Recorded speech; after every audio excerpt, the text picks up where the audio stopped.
आप सभी को जय मसीह की। प्रभु सभी को बहुत आशीष दे। तो आज हम इस विषय में जानेंगे कि जब एक विश्वासी अपने मुंह की चौकसी नहीं करता तो वो कहीं ना कहीं फंस जाता है और नुकसान उठाता है। उदाहरण के तौर पर आज बहुत बार एक विश्वासी प्रभु को जानने के बाद में क्या गलतियाँ करता है, अपने ज़ुबान के द्वारा जोश जोश में आकर या उतावली में आकर या किसी बर्थडे पार्टी में, शादी ब्याह में या किसी भी ऐसे खुशी के मौके पर या अवसर पर या किसी ज़रूरत के समय पर ऐसे शब्द बोल बैठता है जिसके कारण वो फंस जाता है। मान लो अब किसी का बर्थडे है तो मैंने बोल दिया कि आपका केक है ना मुझ पर उधार रहा, मुझे आपको बर्थडे पार्टी देनी है या मुझे आपको गिफ्ट देना है या फिर मेरी तरफ से आपको एक गिफ्ट देना था, अभी मेरे पास पैसे नहीं लेकिन वो उधार रहा, चिंता मत करो मैं आपको दूंगा। अगर मैंने ये शब्द बोल दिया कि वो चीज़ जो मुझे आपको देनी थी अभी मेरे पास नहीं है लेकिन वो उधार रही, उधार शब्द परमेश्वर के वचन में लिखा है जब तक तू कौड़ी कौड़ी ना भर दी तब तक तू छूटने ना पाएगा। और ये भी लिखा है कि जो मन्नत मांगकर पूछ पाछ करता है तो वो फंदे में पड़ता है। मन्नत मांगकर उसको पूरा ना करने से मन्नत को ना मांगना ही अच्छा है। और लिखा तो अपनी मुंह की बातों के कारण फंसेगा और अपनी मुंह की बातों के कारण फल भोगेगा। और मेरे भाई और बहनों, प्रभु में ये भी बताता है कि जीव के वश में जीवन और मृत्यु दोनों होते, जो इसे काम में लाना जानता है वो इसका फल भोगेगा। और ये भी लिखा है कि तू झट किसी मनुष्य के साथ मतलब उतावली से मत दौड़ना। कहने का मतलब किसी प्रकार से तू उतावली में मत दौड़ना वरना चूक जाएगा। किसी भी बातों में, विचारों में, व्यवहारों में, कामों में, सोचों में या किसी भी डिसीजन मेकिंग में, किसी भी चीज़ में कभी तू किसी भी व्यक्ति के साथ में या अपने साथ में या अपने आप में या अकेले में अपने किसी भी लाइफ के किसी भी हिस्से के डिसीजन को लेकर उतावली से मत दौड़ना वरना चूक जाएगा। अब कई बार ऐसा होता है, अगल बगल के दोस्तों ने तो बर्थडे गिफ्ट दे दिया तो अगल बगल को लोगों को देख कर मैंने तो कुछ नहीं दिया, चलो मैं बोल देता हूँ, अरे भाई, अरे सिस्टर, ब्रदर आपका ना केक मुझ पर उधार रहा, मतलब मेरे को ना आपको केक खिलाना है, या आपका गिफ्ट मुझ पर उधार रहा, मेरे को आपको शर्ट देनी है, अभी मेरे पास पैसे नहीं लेकिन मैं आपको शर्ट गिफ्ट करूँगा, अभी वो मुझ पर उधार रही आपकी, चिंता मत करो, ठीक है, जब कभी मौका मिलेगा तो मैं आपको शर्ट दूंगा। तो इसका मतलब मैंने उधार शब्द बोलकर कर्जदार हो गया आपका, किसका? उस व्यक्ति का जिससे मैंने बोला है कि भाई आपकी ये चीज़ मुझ पर उधार रही, आपका सूट, आपकी मिठाई, आपकी कटोरी, आपके खाने पीने की वस्तु, आपके इतने पैसे, 1 रुपया 2 रुपये, देखो उधार तो उधार है, चाहे सुई का हो चाहे जहाज का हो। और लिखा है तुम प्रेम के अलावा कभी किसी के किसी भी बात में कर्जदार मत रहना। तो आज इन बातों के कारण है ना बहुत से विश्वासी फंसे पड़े थे।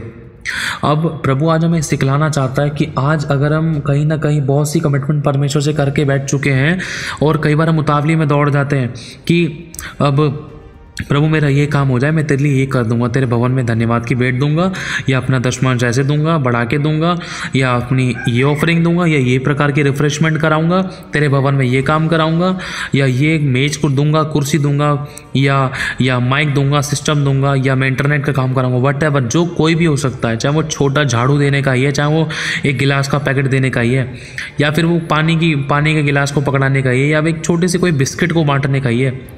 कर्जदार है, कमिटमेंट है, वाचा है, प्रॉमिस है। जब तक उस कही हुई बात को पूरा ना कर ले एक विश्वासी तब तक वो छूट नहीं सकता। ये वचन बता रहा है मेरे भाई और मैंने, प्रभु साफ कह रहा है यदि तू अगर वाचा बांध रहा है, अगर तू उसको पूरा नहीं कर रहा तो तू फंदे में पड़ता है। और बहुत बार एक विश्वासी जब कमिटमेंट करता है, मतलब एक वाचा बांधता है परमेश्वर के साथ या किसी मनुष्य के साथ कि मैं तेरे लिए ये करूँगा, वो करूँगा, इतना करूँगा, उतना करूँगा, चाहे भले ही सामने वाले को ज़रूरत ना हो, जैसे भले ही सामने वाले ने बोला ना हो, लेकिन हमने जोश में आकर या उतावली में दौड़कर हमने बोल दिया कि भाई तेरा मुझ पर ये उधार रहा, यार मेरा ये काम हो जाएगा ना तब मैं प्रभु के लिए ये करूँगा। हम किसी के लिए कुछ नहीं कर सकते हैं, हम बस बोलने वाले इंसान हैं। अगर करना ही है ना तो करने वाला इंसान ज़्यादा बोलेगा, सुनाएगा नहीं, वो कब गुफ्त में करके निकल जाएगा वो सिर्फ प्रभु पहचानेगा, जानेगा, और लोग हैरान हो जाएंगे, अरे किसने कर दिया, कैसे कर दिया, कितना भला इंसान होगा जिसने कर दिया। ये हकीकत है। अब इन्हीं बातों के कारण एक विश्वासी कहीं ना कहीं फंस जाता है, दुख उठाता है, समस्या में पड़ता है, परेशानियों में पड़ता है, उसकी आशीष रुक जाती है, बरकत रुक जाती है, और बाद में प्रभु से कहता है प्रभु मेरी आशीष क्यों नहीं आ रही, चंगाई क्यों नहीं खुल रही, छुटकारा क्यों नहीं आ रही, बरकत क्यों नहीं आ रहा, मेरी ज़िंदगी में ये चमत्कार क्यों नहीं हो रहे, रुके हुए काम क्यों नहीं बन रहे, गड़बड़ियाँ क्यों हो रही है, मेरा फाइनेंस क्यों रुका पड़ा है। क्योंकि एक विश्वासी ने अपनी कमिटमेंट को रोक रखा है, इसलिए फाइनेंस में रुकावट है। प्रभु अच्छा तो जब मैं अपनी कमिटमेंट को पूरा करूँगा, जो मैंने बोला था कि तेरे भवन में धन्यवाद की भेंट दूंगा या पर्दे लगवाऊंगा, या फिर मैंने उस बंदे को बोला था भाई केक खिलाऊंगा या तेरा केक मुझ पर उधार रहा, अगर जब तक मैं उसको केक नहीं खिलाऊंगा तब तक क्या मेरी आशीष नहीं खुलेगी? क्योंकि देखो मेरे भाई बहनों, लिखा है जब तक तू कौड़ी कौड़ी ना बढ़ देगा तब तक तू इस जहाँ से छूटने नहीं पाएगा, तब तक तू छूटने नहीं पाएगा। ये नए नियम का वचन है, पुराने नियम का नहीं है ये। तो प्रभु साफ कह रहा है। अब देखो मेन चीज़ हमें ध्यान रखनी, मान लो अगर मुझे पैसे की ज़रूरत है, अगर मैं पैसे मांग रहा हूँ किसी बहन से या किसी भाई से, तो मैं ये बोल सकता हूँ सिस्टर आप मुझे कुछ पैसों की ज़रूरत है, मुझे मिल सकते हैं? अगर जैसा मुझसे बन पड़ता है मैं कोशिश करूँगा कि आपको समय पर लौटाने की कोशिश करूँ। ये तरीके हैं बोलने के। या फिर आप ये बोल दो मुझे कुछ ज़रूरत है, कुछ पैसे मिल सकते हैं, आप सिर्फ इतना बोल दो। अगर सामने वाला अगर आपसे पूछेगा कि कब दोगे, तो आप बोल सकते हो कि हाँ मैं कोशिश करूँगा कि मैं आपको जल्द से जल्द लौटा दूँ, है ना। ये नहीं कि मैं आपको कल लौटा दूंगा, परसों लौटा दूंगा। अगर मैंने बोल दिया ना कि कल लौटा दूंगा और कल नहीं लौटाए तो मैं झूठा पड़ गया, और झूठों से परमेश्वर नफरत करता है। अगर मैं बोलूँ कि मैं कोशिश करूँगा आपको देने की, तो चाहे भले एक की जगह 2 दिन लग जाए, कोशिश का मतलब कोशिश करनी है।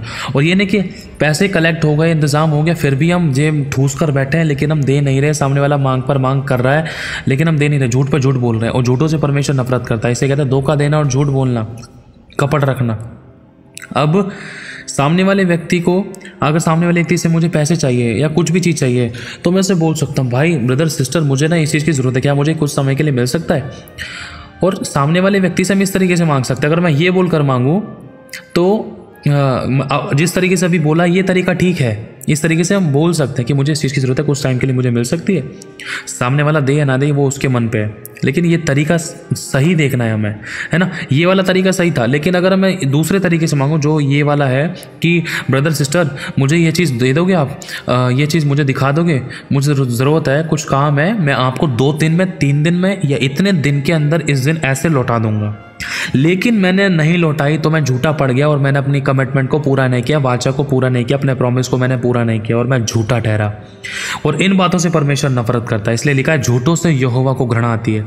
और इन्हीं बातों के कारण बहुत से लोगों के, विश्वासियों की आशीषें, बरकतें, चंगाइयाँ, छुटकारे, भरपूरियाँ, कई बार तो बड़े बड़े छुटकारे, चमत्कार, प्लेटफॉर्म्स, बड़ी उन्नति, तरक्की, बड़े नौकरी, बिजनेस, बढ़ोतरी, छड़ोतरी, ये सब प्रकार की उन्नतियाँ रुक जाती हैं एक विश्वासी की। क्यों?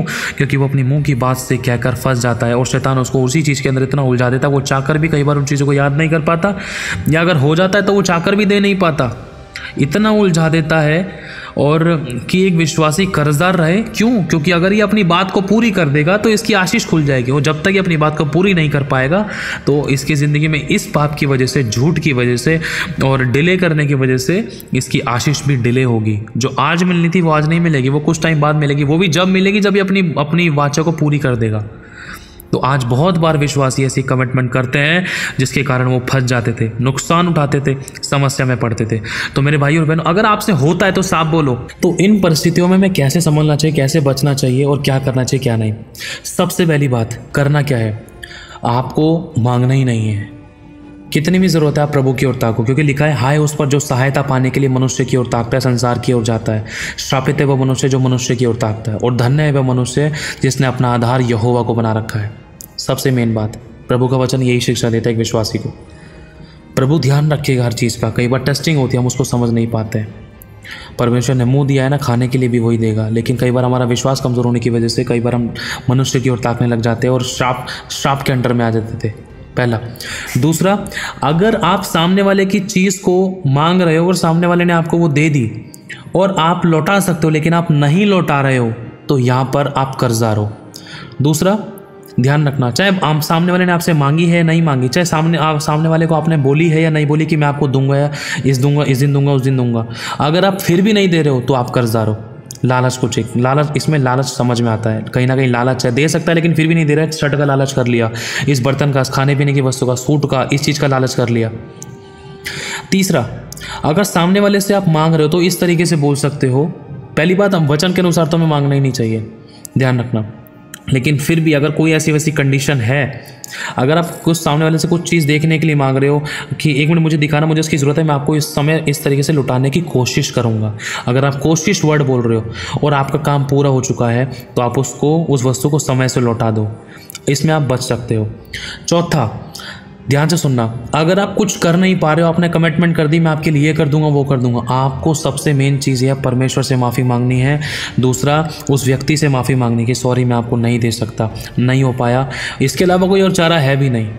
सामने वाला आपसे मांग रहा है और वो चीज़ आपके पास है नहीं, या तो वो टूट गई, बेकार हो गई, ख़राब हो गई, और पक्के प्रमाण है आपके पास कि हाँ वो आपसे गलती हुई है। आपने वाचा बांधी थी कि मैं आपको लौटा के दूंगा, लेकिन वो शर्ट तो फट गई है, शर्ट तो चोरी हो गई है। आप सामने वाले को बता सकते कि सॉरी ब्रदर सिस्टर मैं आपको चीज़ नहीं दे सकता क्योंकि वो मेरे घर में नहीं है, वो चोरी हो गई है। लेकिन सच बोलना है, वो परमेश्वर झूठों से नफरत करता है। झूठ पे झूठ, झूठ पे झूठ, झूठ बोल दिया तो और नुकसान हो सकते हैं, और बहुत बड़ी तकलीफ में आ सकते हैं, बहुत बड़ी समस्याओं में आ सकते हैं। ठीक है, अब 5वां तरीका। अब इसमें क्या है कि अगर आप सामने वाले व्यक्ति से कुछ भी चीज़ ले रहे हो, ब्रदर मुझे चीज़ दिखा दोगे, मैं आपको इस दिन इस तरीके से इस समय पर लौटा दूंगा, तो आपने वो चीज़ ले ली है और वो चीज़ आपने उसको लौटाई नहीं है, तो भी आप कर्जदार हो। और आपने उसको समय पर लौटा दिया है तो आप कर्जदार नहीं हो। लेकिन जब तक वो चीज़ आपके पास रहेगी तब तक आप कर्जदार रहोगे। क्यों? क्योंकि आपने बोला है कि मुझे उधार दे दो, मैं आपको इस दिन लौटा दूंगा, उस दिन लौटा दूंगा, ऐसे दे दूंगा, वैसे दे दूंगा, क्योंकि आपके शब्द हैं। चाहे सामने वाला आपको दे रहा है या नहीं दे रहा है, वो उसकी हेडेक है। लेकिन आपके पास अगर वो चीज़ आ गई है, आपके उधार बोलने वाले शब्द से, आपके लौटाने वाले बोलने वाले शब्द से, आपके वापस करने वाले शब्द से, या दोबारा से रिटर्न करने वाले शब्द से, तो आपको वो चीज़ देनी पड़ेगी। क्यों? क्योंकि लिखा जब तक तू कौड़ी कौड़ी ना बढ़ देगा तब तक तू छूटने ना पाएगा। तो कुछ इस प्रकार जब आपने प्रभु के साथ भी कोई ऐसी कमिटमेंट की जिसमें आपने प्रभु से बोला मैं इस दिन इस समय इस चीज़ को ऐसे ऐसे दे दूंगा, और आपने वो नहीं दी तो कर्जदार थे। जब तक आपके पास वो चीज़ नहीं आ रही है वो वाली बात अलग है, लेकिन जैसी आ गई आपको तुरंत देनी है। प्रभु टेस्ट करता है। बहुत बार शैतान भी डिले करता है, आपको उन चीज़ों के लिए प्रार्थना भी करनी है। और एक और चीज़, आपको उधार बोल कर नहीं लेना है। और इस बात का ध्यान रखना, अगर आप कोई कमिटमेंट कर चुके हो लेकिन उसको पूरा नहीं कर पा रहे हो, आप सामने वाले व्यक्ति से बात करने की कोशिश करो। मैंने तेरे से बोला था नहीं कर पा रहा। अब मान लो मेरे को सामने वाले मेरे भाई से मुझे परफ्यूम चाहिए और मेरे पास पैसा नहीं है उसका परफ्यूम लेने के लिए, या मेरे पास पैसे नहीं है उसको देने के लिए, तो मैं उससे बात कर रहा हूँ। मैंने बोला भाई मुझे तेरा परफ्यूम मिल जाएगा, रख लूँ मैं इसको परमानेंटली, ले सकता हूँ, कोई दिक्कत तो नहीं है, लेकिन मैं दूंगा नहीं। देख ले भाई, मजाक नहीं कर रहा, सच्ची बोल रहा हूँ, मैं दूंगा नहीं, मेरे पास पैसे भी नहीं है, और भाई इस परफ्यूम को मैं परमानेंटली रख लूँगा और मैं लौटाऊंगा नहीं भाई। तो मैंने उसको साफ बात है जब मैंने फेस पे ही क्लियर कर दी है, तो कोई ऐसी कोई कमिटमेंट वाली बात नहीं है इसमें। लेकिन हमें ताकना फिर भी प्रभु की ओर, ऐसे करके गवाही खराब करने वाली बात है। मसीह को जानने वाले लोग मांगते नहीं रहने। ये नहीं कि तू दे दे भाई, मम्मी पापा अब्बा बाबा दादा तू दे दे, नहीं दोस्त तू दे दे, नहीं, ये शैतान के काम है। परमेश्वर के नाम को जानने के बाद अगर हम मनुष्य की ओर ताक रहे हैं, मनुष्य से मांगना पड़ रहा है, तो खुदा के नाम की निंदा हो रही है। मैं एक बात आपको बता रहा हूँ, दोनों बातें आपके सामने रख दी है, इस बात को समझना, खुदा के नाम की निंदा ना हो। मेरी ज़िंदगी में बहुत ज़्यादा घटियाँ रही हैं, ऐसे ऐसे टाइम थे, बहुत रोए हैं हम, लेकिन परमेश्वर के अलावा किसी और के आगे परमेश्वर ने हाथ नहीं फैलाने दिया। परमेश्वर ने हमें संभाला है। बहुत बार गलतियाँ हुई हैं, परमेश्वर ने हमें चेक किया है, करेक्ट किया है, गलतियों को हमने माना है परमेश्वर के सामने, और परमेश्वर ने हमें बहुत अद्भुत तरीके से संभाला है, सिखाया है, शिक्षा दी है। एक बार में नहीं सीख गए, लेकिन प्रभु यही चाहता कि सिर्फ मेरी ओर ताक। मनुष्य की ओर ताकेगा, वो आज देगा कल सुनाएगा, लेकिन मेरी ओर ताकेगा, मैं कभी नहीं सुनाऊंगा, तुझे और देता जाऊंगा और देने वाला बनाऊंगा। हालेलुया। इसलिए सोच समझ कर कमिटमेंट करें, जो भी बोला है उस बात के लिए पश्चाताप करें, परमेश्वर से माफ़ी मांगे। जिस व्यक्ति की कमिटमेंट जो आपने करी उसको पूरा नहीं कर पा रहे, उससे बात करें, उससे माफ़ी मांगे, मैं नहीं कर सकता, मैं नहीं कर पा रहा। अगर आप कर सकते तो पूरी कोशिश करो, अगर आप नहीं कर सकते जो भी है, कम से कम इस चीज़ को क्लियर तो करो, कन्फेस तो करो, इस पाप के अंगीकार तो करो, कम से कम अपने परमेश्वर के सामने, उस व्यक्ति के सामने, मुझे माफ़ कर दो। माफ़ी मांगना ज़रूरी है परमेश्वर के सामने भी, और अपनी तरफ से कमिटमेंट को पूरा करना ज़रूरी है। परमेश्वर के सामने बोल दिया तो आपको पूरा करने की पूरी कोशिश करनी है। और ये भी मत सोचना कि प्रभु मेरा ये वाला काम कर दे, मैं तुझे ये चीज़ तेरे भवन में माइक दिलवाऊंगा, तेरे भवन में स्पीकर लगवा दूंगा, और जब मेरा काम हो गया उसके बाद मैंने बोल दिया प्रभु मैं नहीं कर सकता, सॉरी। ऐसे भी नहीं होगा। बुद्धिमानों को उनकी चतुराई में फंसा देता है परमेश्वर। परमेश्वर मनों को जांचता है। हम परमेश्वर को मूर्ख और बुद्धू नहीं बना सकते हैं, ध्यान रखना। हम परमेश्वर को पट्टी नहीं पढ़ा सकते हैं, वो सब जानता है, परखता है और देखता है। हम फुद्दू नहीं बना सकते हैं परमेश्वर को, इस बात को हमें हमेशा याद रखना है। परमेश्वर परमेश्वर है। परमेश्वर के साथ जो वाचा बांधी है उसमें एड़ी चोटी का जोर लगाना है हमें पूरी करने के लिए, क्योंकि लिखा जब तक तो कौड़ी कौड़ी ना बढ़ दे तब तक तो छूटने ना पाएगा। हालेलुया। हमें प्रेम के अलावा कभी भी किसी के भी किसी और बात में कर्जदार नहीं रहना। नहीं कर सकते तो साफ बोल दो, अपने झंडे गाड़ने की ज़रूरत नहीं है, ज़्यादा अपने आप को बड़ा ऊंचा अच्छा दिखाने की ज़रूरत नहीं है। हाँ कि हाँ, ना कि ना। सो की एक बात, कोई बात नहीं, आज नहीं है ना, एक टाइम आएगा परमेश्वर हमें देने वाला बनाएगा। कई बार हमारी गलती के कारण हम घटी में होते थे, कई बार टेस्टिंग भी होती है, लेकिन हमें बने रहना है और इस बात को हमें हमेशा याद रखना है। एक समय आएगा परमेश्वर हमें देने और छितराने वाला बनाएगा, लेकिन यह भी लिखा है कि जब तक तू कौड़ी कौड़ी ना बढ़ दे तब तक तू छूटने ना पाएगा। हालेलुया। प्रभु आशीष आप सभी को जय मसीह की। कोई भी परफेक्ट नहीं है, पश्चाताप करके माफ़ी मांगकर हमें दोबारा से शुरुआत करनी है नए सिरे से।